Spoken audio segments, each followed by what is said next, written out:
The Texas Legislature is the governing body that creates laws for the state of Texas and unconventionally meets every other year to do so. This means when the legislature is in session, a tremendous number of bills come up, and lobbyists, advocates, and community organizations across the state move to push their own agendas. Well, the ledge is in session now, and over the next few months, the decisions that are made will have long term consequences for the environment right here in Texas. So today, we're talking all about the policies that are in front of the legislature right now. I'm Weston Twardowski, the Associate Director of Rice's Center for Environmental Studies and the Associate Director of Eco Studio in Rice's Sustainability Institute, and you're listening to Gulf Streams on KPFT Houston 90.1 FM, Galveston 89.5 FM, and Huntsville 89.7 FM, where we talk with leading experts and community leaders to better understand the environmental problems and potential solutions facing our community. A quick reminder that you can catch up on Gulf Streams anytime through our podcast, available on all major podcast platforms. If you enjoy the show, please like and subscribe to make sure you never miss an episode. Cyrus Reed is the Conservation Director of the Sierra Club's Lone Star chapter. He's an expert on the issues in front of the legislature right now, and today we're talking about the most important bills, as he sees it, coming up in this next legislative session. Cyrus Reed, welcome to the program. Thank you. It's a pleasure to be here. So just to start us off, I think most of our listeners are probably at least somewhat familiar with the Sierra Club, if nothing else by name. But could you just tell us a little bit actually about what the Sierra Club is and the work Sierra Club does?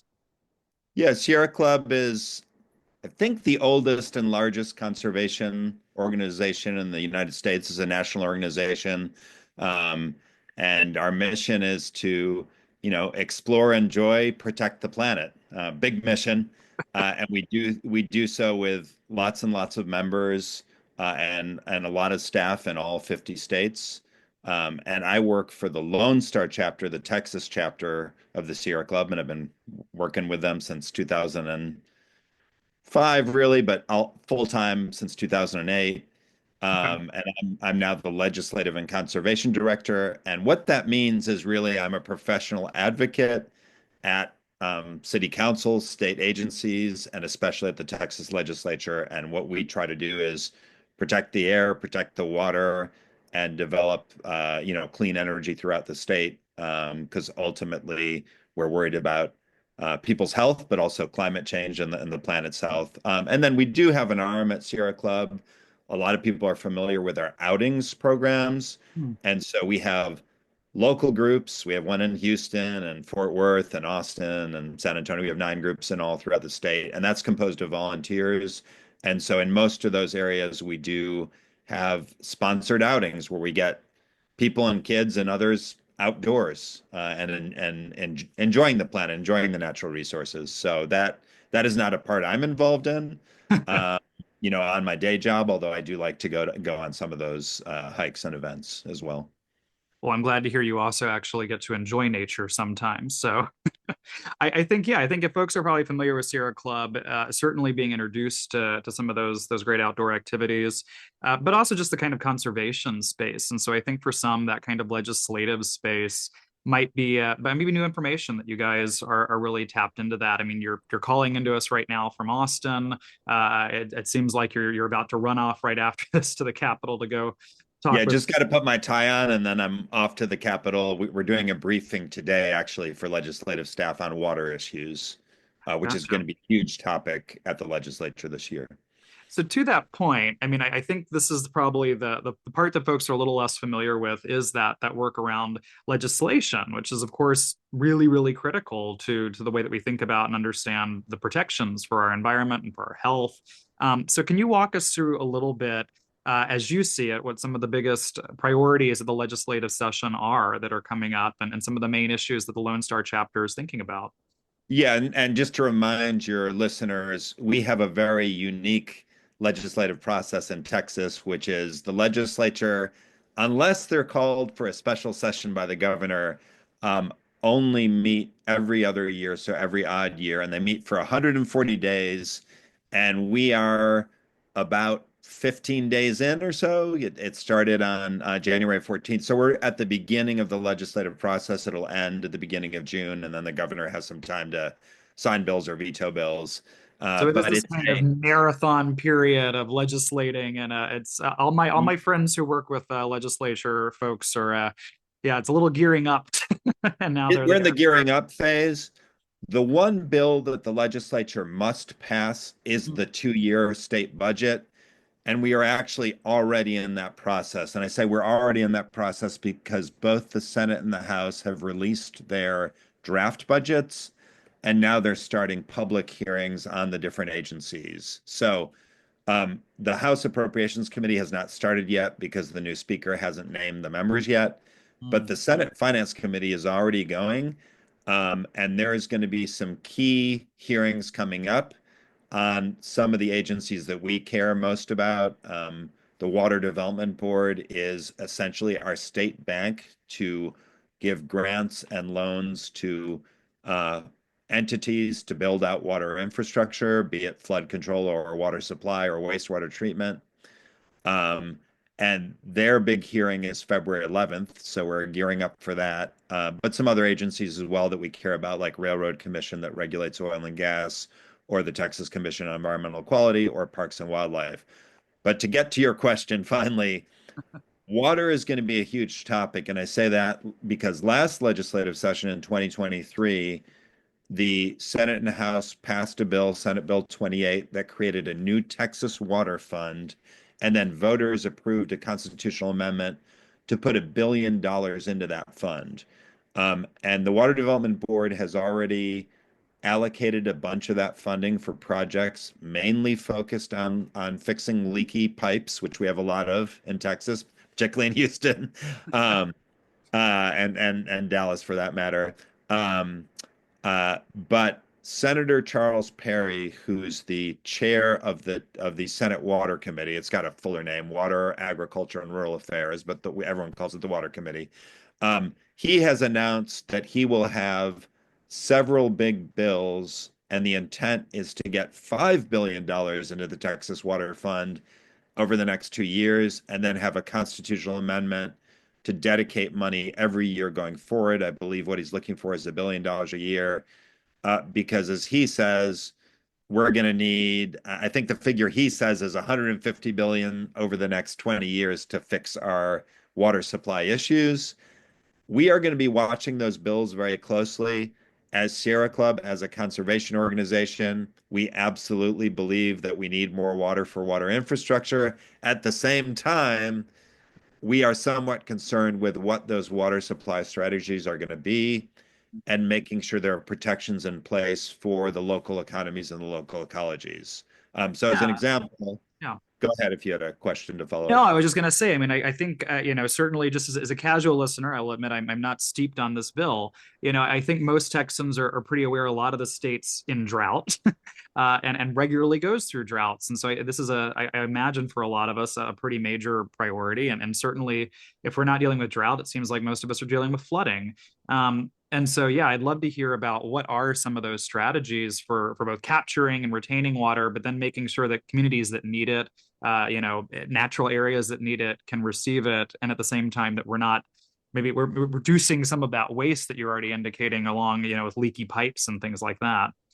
Yeah, and so we were pleased last session. We did get some money finally for a state water awareness campaign, and the Water Development Board just allocated some of that money to start that because we do think, you know, it starts with water conservation and using water more wisely. So just education and awareness can help as well as water conservation programs, incentives for people to do the right thing in their homes or businesses. That can go a long way to reducing our water demand. But we are going to need to also address water infrastructure, so fixing leaky pipes, getting modern, drinking water systems and wastewater treatment systems. And then along those lines, water reuse. So um, we can, with technology, reuse our wastewater. And they say, the best systems that are in place, the most advanced, are literally reusing water 4 times before it eventually goes into a river or a basin or estuary.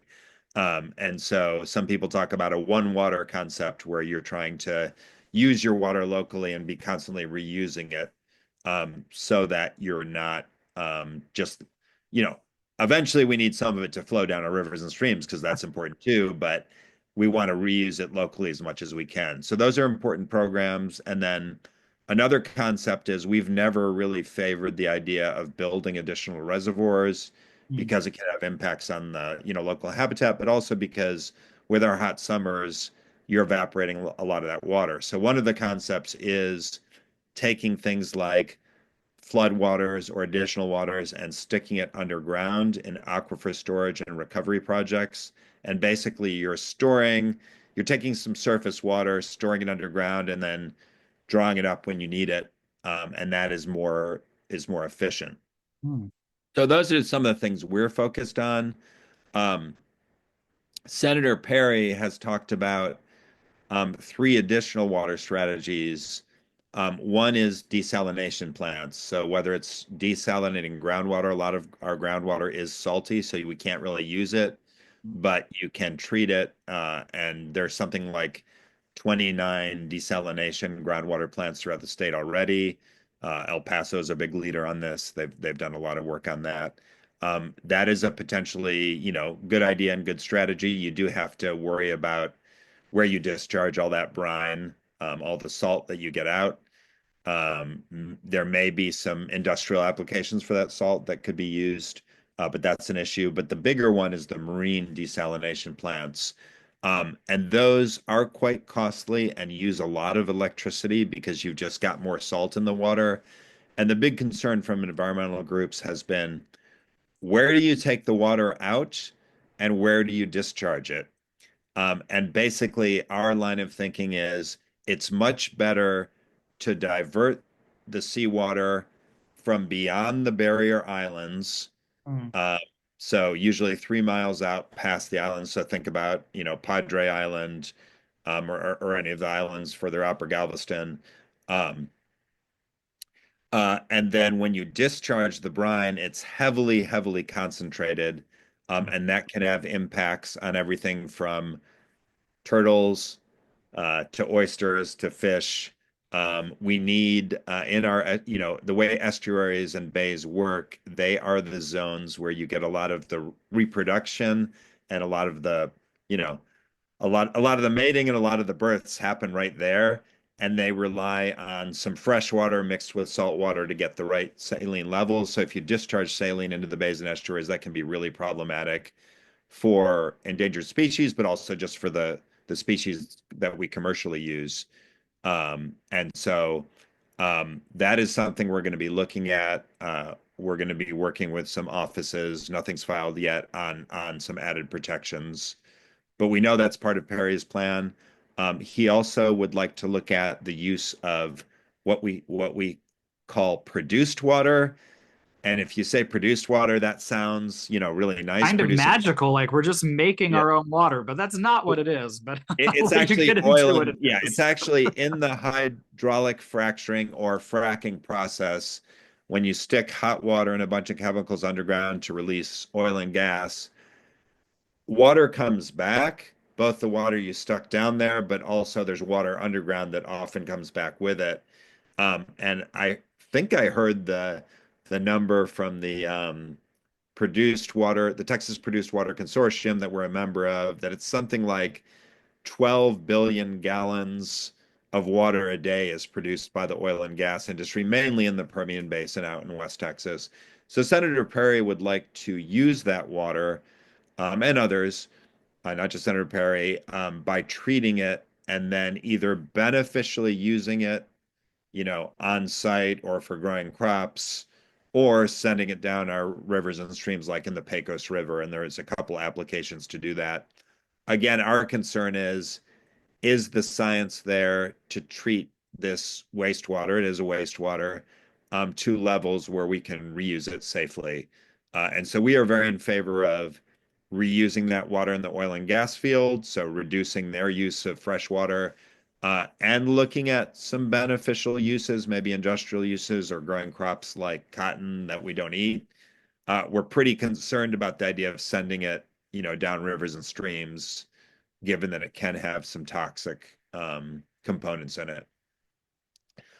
Now, TCQ is asking for extra money this year to just hire people to deal with that issue. And Railroad Commission is also asking for money to have a better sense of what's happening with all the water because it's not really reported very well by oil and gas industry. They need to get a better handle on how much of this water is being reused, how much is being maybe just put on the soils, how much is being injected underground in underground injection wells. So that's going to be a big issue. And then the third topic that Senator Perry has talked about is can we get water from Louisiana, Arkansas, or the idea of like taking water from Houston and sending it, west, Houston or other areas in East Texas that have more water and sending it west.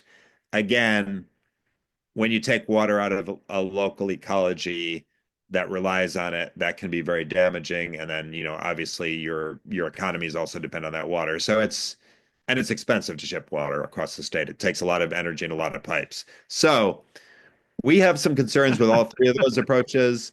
But we know the lieutenant governor announced yesterday that 40 priority bills, and water is certainly going to be one of them.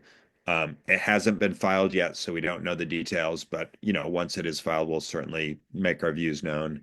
Yeah. Uh, so the I mean, water. something I would also just highlight on the pipeline thing. I think many Houstonians probably have a kind of knee jerk of, oh, please take some of our excess water when we have all the flooding in the streets. That would be great. And the reality is, when we're talking about this, often we're talking about places. Houston goes through drought periods basically annually. And that kind of reliance on another drought-prone area, yeah, we have extra water quite often, but we also have longer periods where we're just not a viable route for that. And that Yeah. continues all Yeah. the I way mean, to Louisiana. there may be some utility in his idea. I just hesitate that we rely on that It's because you it's a pretty temperamental source and a lot of energy output to achieve. I've seen very few indicators or studies that would really support that basically any of the ideas because these are nationally proposed concepts around moving water from one water bay to others, the most extreme versions being like redirecting parts of the Mississippi to go to California. And in general, everybody agrees these just are not realistic proposals on the Yeah, kind of it is science of how better they to happen. think to, act local and think local. Think about what we can do locally. And we do have state of Texas has been a leader in water planning. We do have a, regional water planning system where we look at each region that then goes into our state water plan.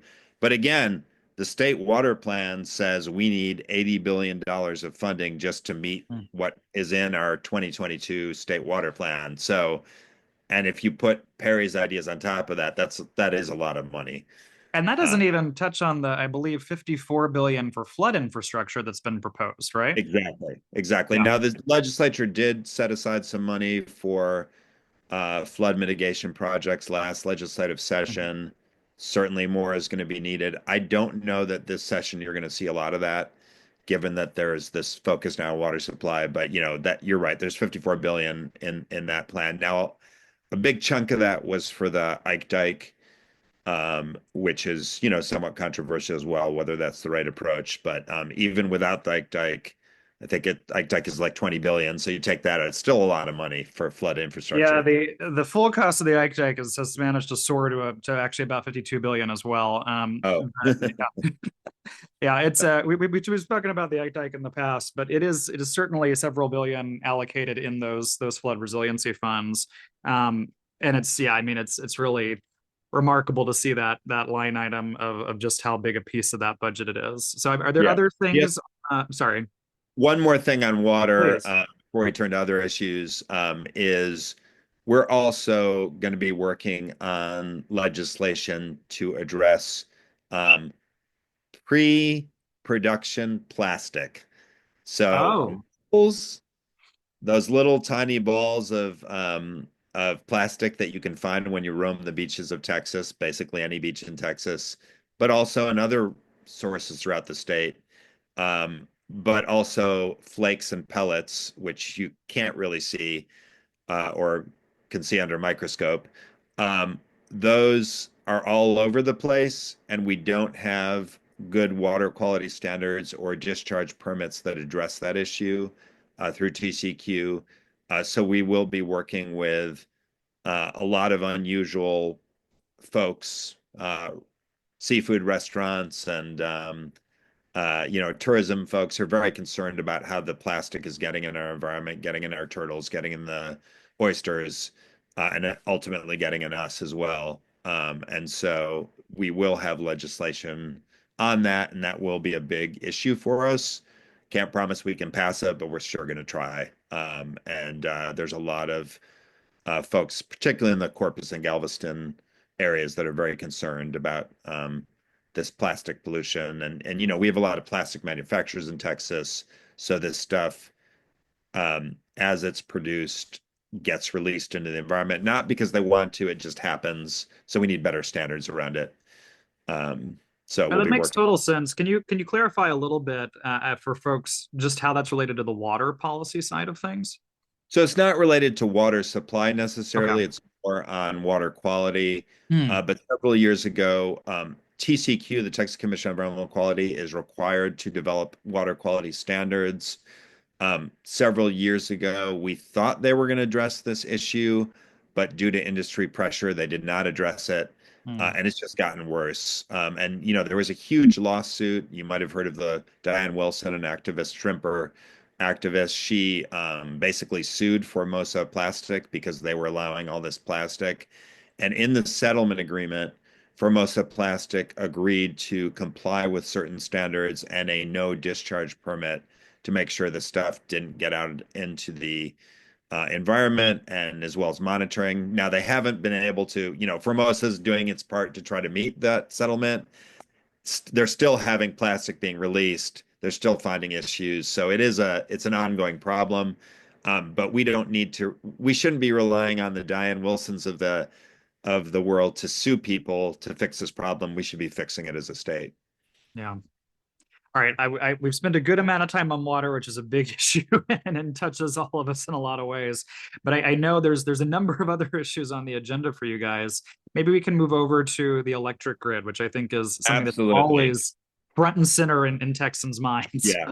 Our view of the electric grid is um, we have taken important actions and we weatherized our power plants, Which is uh, huge. which is huge. We weatherized our transmission system somewhat. Still more work to be done, obviously, and as you knew from Beryl. Um, we've also at least a little bit weatherized our gas supply. Again, Mm, we think maybe not quite enough. We haven't really weatherized our homes and buildings. Um, mm. and so that is the part that we all feel as consumers. I know there's a lot of trauma anytime now there's an ice storm in Houston or Austin or anywhere. We're all like, is the power going to stay on? And are our homes and apartments and small businesses going to be able to be livable? And so as Sierra Club, we have long said we as a state have not invested in energy efficiency and savings programs for our homes, businesses, and apartments. And we do have statewide goals that our private utilities like Centerport and Encore are expected to meet. They do meet those goals. In fact, they exceed them. But we haven't raised those goals since 2011, and Mm, we think it's time to raise those goals. And last session, we did pass a bill out of the Senate. It didn't go forward in the House that would have required a new 1% energy savings goal, so a big mm, increase from what we do today. The utilities opposed it. So our friends at CenterPoint and Encore and AEP and El Paso Electric, all the private utilities opposed it. We're probably going to have that bill reintroduced, but we're also starting conversations with them about some other approaches to increase, basically increase funding for those incentives for folks. That would be really important. There's also a big debate in the House and Senate, and it was on the lieutenant governor's list of priorities. Are we going to give more money to build new power plants? Last session, we gave $5 billion. There's 16 or 17 proposed gas plants that are going to get, if they go through the process at the PUC, going to get taxpayer funds for loans and grants. Again, we don't think that's the right approach. We have a market. We shouldn't really use taxpayer funds for that. But we know already in the budgets there's another 5 billion they've allocated. Um, we want to make sure out of that 5 billion they include money for what are called backup power packages.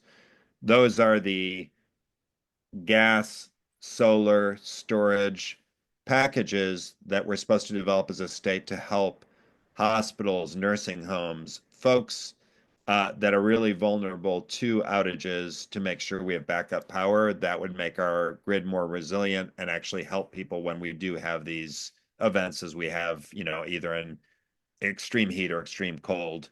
Um, we're worried that leadership will want to take that money that voters voted for that would included the backup power packages and put it towards more gas plants or, God forbid, nuclear plants, which is the new buzzword of the day. There's a lot of the folks that are leading to huge demands on our grid. The AI and data centers that are coming into Texas, and you've probably seen the Mhm. projections that our demand could double in the next 6 to 7 years. I don't think that's really true, but it certainly is going to go up. It'll Um, go up, and it seems pretty likely by double digits. And actually, that's what something yeah, I wanted to ask you about is do you think that it might be possible to have more buy-in kind of across the various interests, specifically around private suppliers? If the demand keeps going up this rapidly, I'm wondering if actually incentivizing, especially smaller consumers and things, to reduce some of that load would be more attractive just because we're struggling to keep up with the demand as it exactly. And that's grows. another argument is why we need to raise those goals, but also develop programs for what they say is demand response, Mm, turning up or down your thermostat or your pool pump or whatever in times of stress and then getting paid for it. And mm, last session, we did pass a bill that started some programs for residential consumers to ban response. And Encore already has a pilot project where they're working with some retail electric providers to do that in the Dallas-Fort Worth area. We're kind of waiting for CenterPoint to get on board. They say next year they may start those programs. But we need programs like that. Uh, that is a way more cost-effective way than using taxpayer funds to subsidize either gas plants or these new nuclear plants, none of which have been built yet, but a number of the large industrials and data centers are saying they would like small modular nuclear reactors to help power. So, I believe it's DuPont in the Seadrift area. I think it's DuPont has announced that they're going to be working with a developer to build a nuclear plant there. Again, a much smaller plant than the one in Matagorda County, South Texas project, but still, several hundred megawatts. And they would use it both for electricity, but also for the process heat they need mm. for their chemical plant. That's And then, interesting. I most of the folks I've heard talking nationally around small modular have really pulled back as they're realizing needs are just quite large. And so several places that I've seen that were proposing small modular plants wound up switching to just saying, well, let's just build a full nuclear plant. Uh, yeah, and again, there's a lot of promises being made over at the Capitol about how this is all going to work great. But what we've seen in other cases, like I believe in the state of Idaho, where they said in 2015 we're going to build this, they still haven't built this small modular reactor, and the cost keeps going up. It was going to be 5 billion, now it's 15 billion. So we would caution the legislature about absolutely study it, educate, get ready for it, but we think it would be a mistake to put taxpayer funds into a nuclear Texas energy fund at this point in time, especially when we have a market that is already building new solar, new storage, new gas. The market is pretty healthy at the moment. Just from a Um, realistic standpoint as well, I'm curious your take on the fact that, I mean, nuclear plants generally take decades to get online, and we're facing a power crunch that you just said, we're looking at in the next 5 or 6 years, really astronomical growth. And realistically, I mean, nuclear power plant completion schedules typically are really about 20 years. In a good case, maybe you can get that down to 12 or 13, but so many get scrapped along the way because they just go so far beyond those initial estimates that I'm curious, if your sense on, the hill, shall we say, is there a lot of interest in this, or do people feel like this is not the most practical solution? there's a lot of interest in it. The governor announced a task force that was created through the PUC. They released a report. They came out with 7 recommendations, including public funding Hmm. of both the supply and of the actual power plants. So there's a lot of interest over at the Capitol in it. We are going to be expressing doubt and urging some caution, put it that way. Um, Oh, the other big issue is siting. There is some concern from certain sectors about the siting of wind, solar, and storage, and on storage, some of the safety issues with fires. A number of bills have been introduced. Our take on those bills are they're going too far in one direction and will actually make it much harder to build additional wind, solar, and storage. We do think there are some reasonable safety standards that should be put in place. For example, absolutely storage utility scale storage facilities should be designed with fire suppression systems. They should have a emergency response plan so that the local firefighters, particularly in rural areas where they may not have the expertise, know what to do if there is a fire. And also they should meet the latest kind of electric standards, which honestly most of them are doing. There was a big fire in outside of San Francisco recently with a storage facility, but it was built before those new standards were put in place. So it's kind of an older model, the ones being built in Texas today, and we have something like 10,000 megawatts of storage on the system now, are meeting those more modern standards. But we want to make sure there are decommissioning and fire suppression other standards. And then on renewable energy, we think it's reasonable to have some best management practices and siting considerations. We are not in favor of creating a very bureaucratic permitting and required EIS.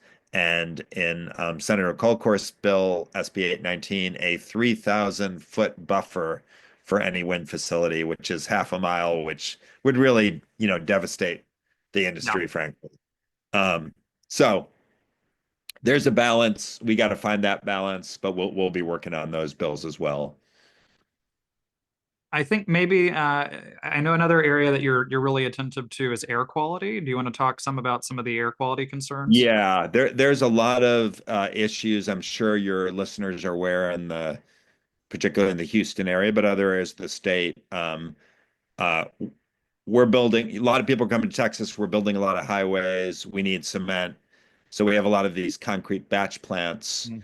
but there's a lot of concern about the pollution they produce and how closely they can be located to residential areas and hospitals and daycares and other places which don't want to, breathe the dust and particulate matter that's created. So there are already filed many, many bills to try to give TCQ a little more direction on how they permit those facilities and also create uh, more opportunities for folks in those areas to contest those permits, and also create more of a buffer zone. So there's too many bills to mention, but in particular, Senator Alvarado and Representative Wally have filed a number of bills, but others too. There's also issues with the aggregate production. Uh, so that the mining, the quarries that produce the limestone that's needed for the cement or other products, granite, other products. There's been very limited regulation in Texas, and there's a lot of folks concerned, particularly in the Hill Country west of San Antonio and Austin. There's a number of bills, including by Terry Wilson, that have been filed on that. We're supporting those bills. And then in general, we think TCQ lacks the air quality monitors they need for both particulate matter. Ozone is pretty covered in, Houston, Dallas, but there's some other areas of the state where we don't have good monitors, like Midland, Odessa. But then also the rotten egg smell, hydrogen sulfide. We have a problem in Texas and many communities, and if you've driven around Texas, you've smelled it. Oh, Uh, absolutely. Just yeah, drive out east in Houston and you'll go right through it. Yeah. yeah, and so we need more monitors. We also need better standards. Our standards are many, many years old, and are not protective of public health. You certainly can get a headache just from driving through. So we have Ron Reynolds in Fort Bend, where there's a lot of these issues as well, has filed a bill to direct TCQ to relook at their standard and tighten it up, the sort of the ambient air quality standard, and then make sure that they're actually enforcing against that standard. They really aren't enforcing today, to make sure if people are found to be in violation of those standards, that they're, given penalties that will actually deter them to clean up their act. So that's been filed already in the House, where hopefully it'll get filed in the Senate as well too. So that's hydrogen sulfide. It affects areas with refineries, but also areas where oil and gas is produced. If you go to Luling down 183, or obviously in West Texas, Big Spring or Midland, Odessa, there's you can smell the rotten egg smell, and unfortunately, it's not good for your health. Are there other big issues? We've hit on a lot, but are there other things that you really want to draw our attention to that you're thinking about at the session? Yeah, I didn't mention methane. Mm. The Biden administration did pass tough new rules on methane control, but states do have several years to implement those rules. We fully expect the new administration to perhaps try to roll back some of those rules, but for the moment, they're the law of the land. TCQ is required to have a state action plan to implement those rules to reduce flaring and venting of methane, which is just gas. So gas, you know, in our stoves or in pipelines, okay, we use it, but in the atmosphere, it actually cooks the climate. Yeah. It's uh, a big source of climate pollution. We need our oil and gas industry to do their part to clean it up. State has to come up with an action plan. Again, we're going to need some continuous emissions methane sensors throughout the state to measure it. Industry is required to also measure, but we think the state should have a system in place where we can find the problems so they don't so we can solve the problem soon. And so we're going to be working on a bill that would create these sensors throughout the state, but then also give industry 30 days if they do find a problem to fix their problem. Say, we won't enforce for 30 days, but you got to fix your problem. And then not, I failed to mention orphan wells, right? Yeah, We've something got we've talked about a thousands good and bit. Yeah. thousands of abandoned and orphan wells. It's going to cost a lot of money to clean them up. Um, so we're going to need to put money in the budget to clean them up. And we already have some federal money and we have some state money, but we need more. But then we need to fix the problem at the source. And the problem at the source is And just we for don't context, these are these abandoned oil and gas wells that we have thousands of across the state that are often exactly leaking things, which can range from water and material that's polluted all the way up to methane methane. gas. And Yeah, yeah, yeah. yeah. To be fair, the state has plugged a lot of wells. It's not that they haven't. It's just we have so many. And again, our bonding requirements were set in 1989. For an individual well, your bond is $2 a foot. If you do the math, it works out to covering about 15% of the cost. So again, oil and gas is required to plug their wells, but if they abandon and we can't find them and enforce against them, the state's left holding the bag, and that $2 a foot doesn't cut it. So we would like to update those standards, and also the Railroad Commission of Texas has this habit of continually giving extensions to oil and gas producers that are inactive or low producing wells.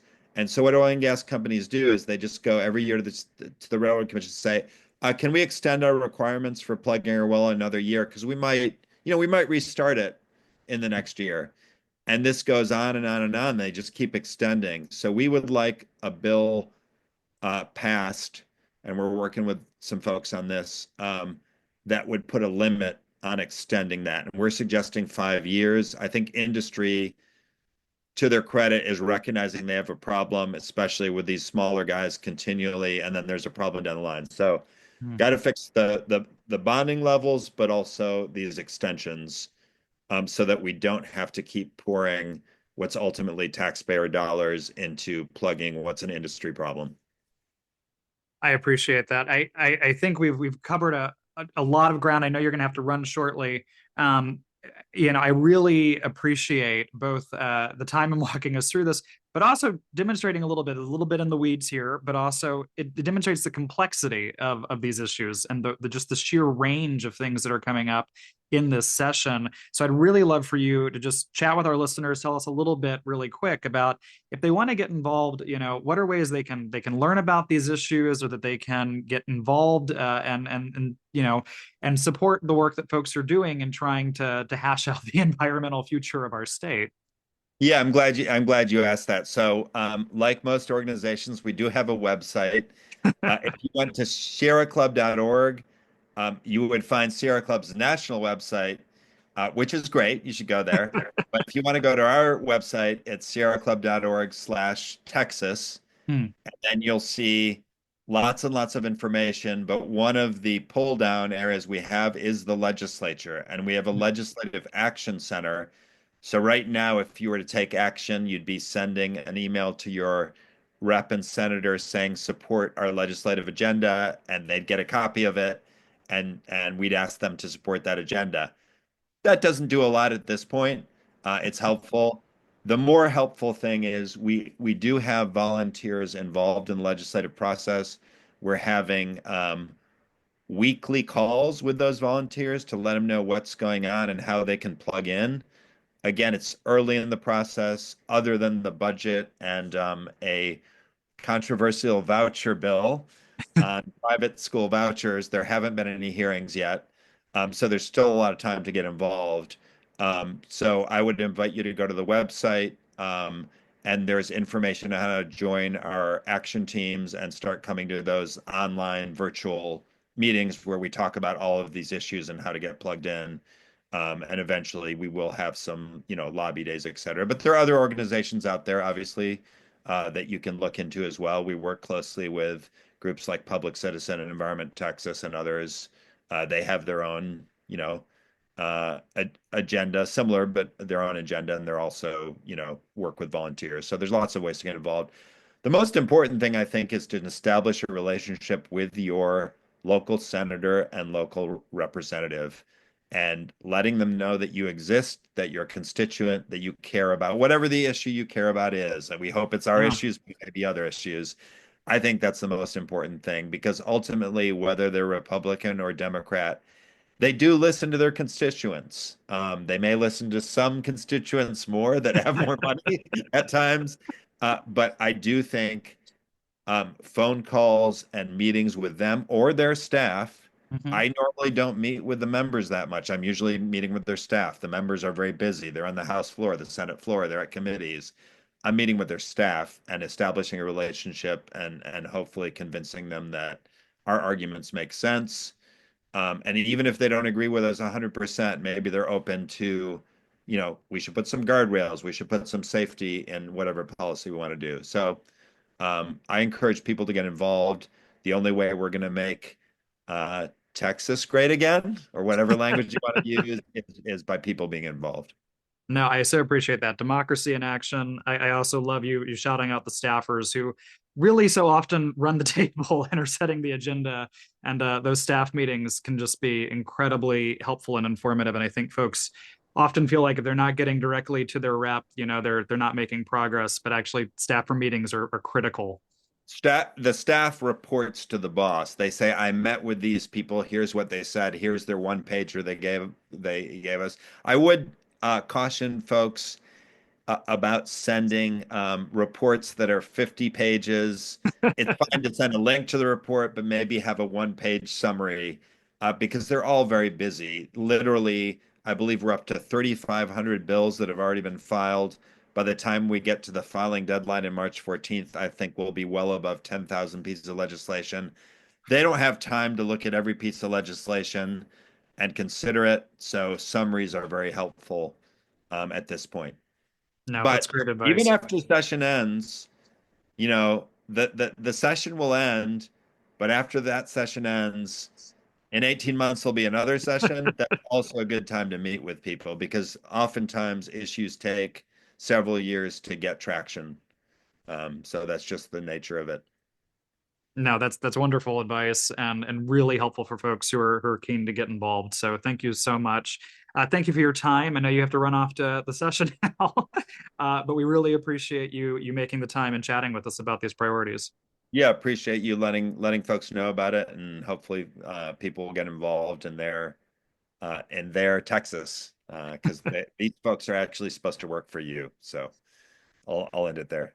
A great place to end. Thanks so much. Thank you. Now we'll go to our researcher, Jaden, who'll tell you how you can get involved around Houston this week. Hey y'all, if you're looking for a great way to get involved in environmental efforts this weekend, look no further.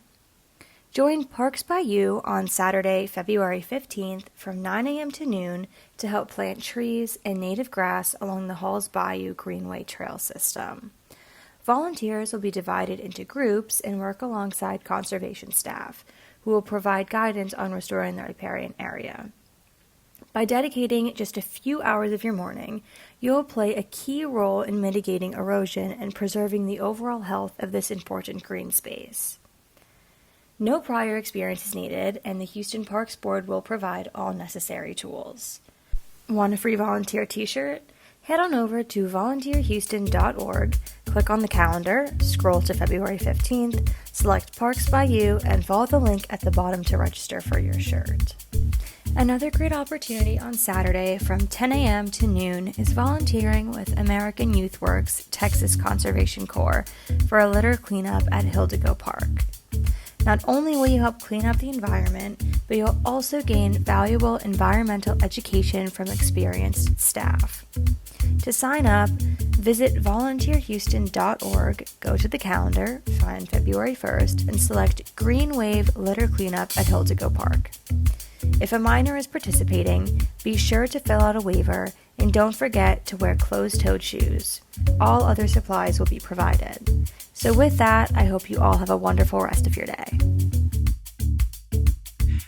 If you have questions or ideas for what you'd like featured on Gulf Streams, please leave a voicemail at 713-348-4081 or email us at westonT@rice.edu. A quick reminder that you can catch up on Gulf Streams anytime through our podcast, available on all major podcast platforms.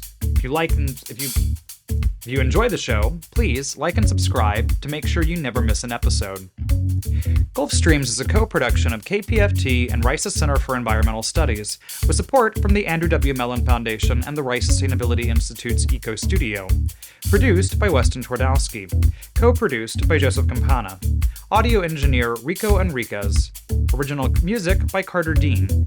Research support provided by Jaden Bray Boyce, Sophia Soltez, and Naman Rinsdorf. Stay tuned for No Expectations with Marcus French here on KPFT Houston 90.1 FM, Galveston 89.5 FM, and Huntsville 89.7 FM.